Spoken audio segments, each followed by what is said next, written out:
IFM News. IFM News. Lokal. Mangnamnama ni Mayor James Brian Alcid dito syudad ti Laoag nga adupay nga aktibidad ti sports ti maangay dito syudad. Kunana, naragsakdaan ng sangaili karay di nakipaset iti MPTC Tour of Luzon dito syudad manipod idirabi iti Webes kaniti panang parubwat dahi ti bigat ti Biyernes nga agturong iti Candon City, Ilocos Sur.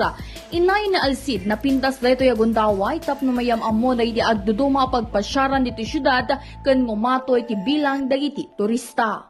Padang sa naili, katakwada, manipod iti rabi ako, kaya pinarubuatan tayo sa datatlan. So, muna, agyam-yaman kami iti city government, agyam-yaman kami iti organizers and behalf of the city government of Laoag in collaboration with the provincial government ako.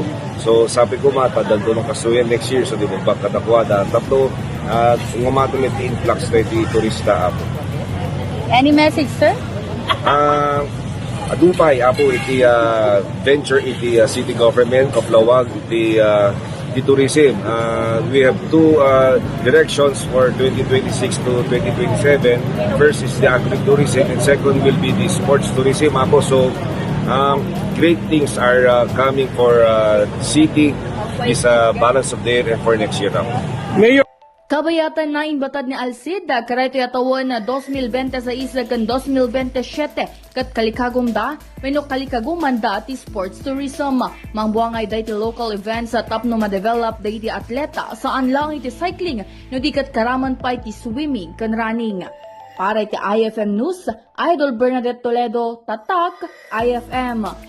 IFM News. IFM News. IFM News. Lokal.